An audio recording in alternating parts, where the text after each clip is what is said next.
If this is your first time here, welcome. And if you have been on here before, I'm going to say welcome back.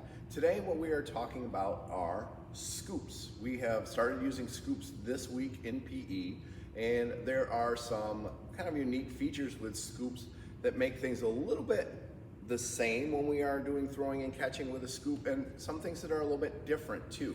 So we're going to talk about the things that are the same and the things that are different.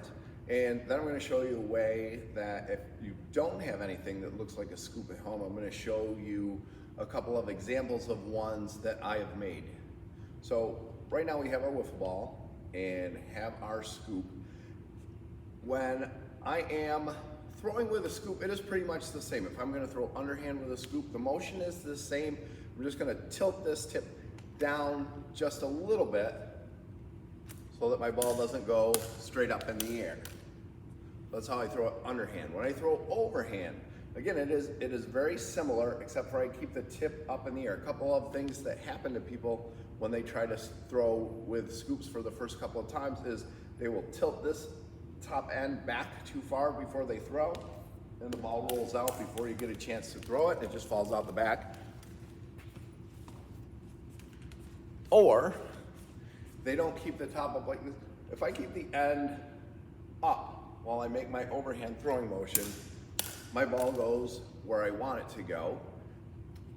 If I point my tip if I'm throwing at the camera and I point my tip at the camera, then my ball just goes straight down to the floor, and that's not really helpful. So I just keep my hand up a little bit more when I'm overhand throwing, and I tilt it a little bit more when I'm underhand throwing so that the ball releases from the scoop. Now,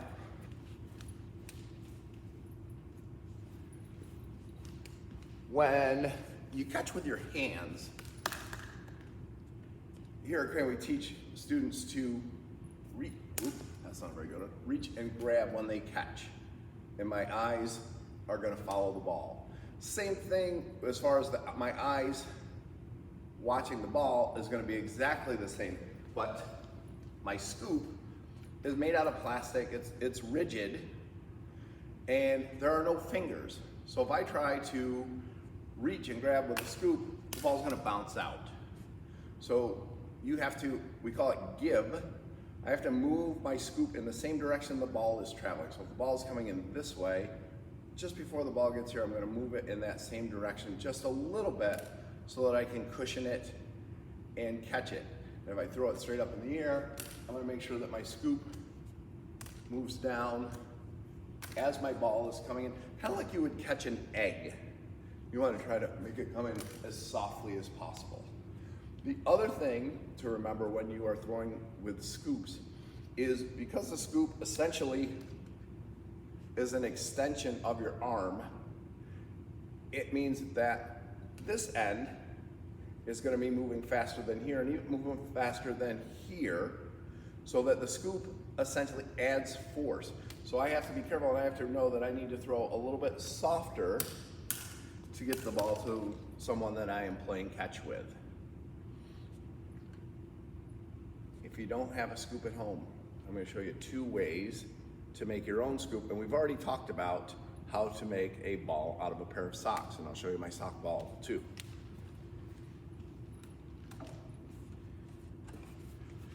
So these are 2 examples of scoops that I've made at home from out of either a water jug or a milk jug. And this first one, I just cut the bottom off.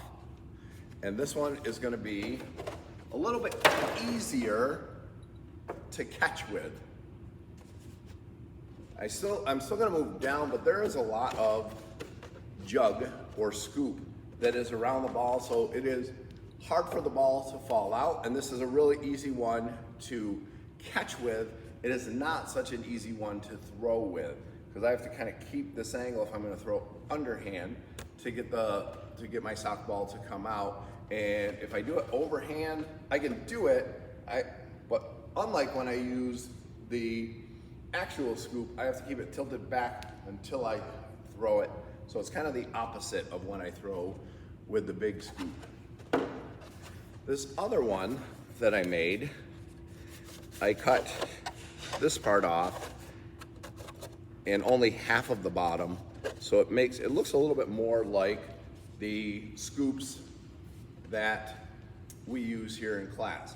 But this one is a little bit easier to throw overhand and underhand, but like the regular scoop, because there's not as much jug around it, it makes it a little bit more difficult to catch. So find yourself a milk jug or a water jug and make those cuts and have some fun.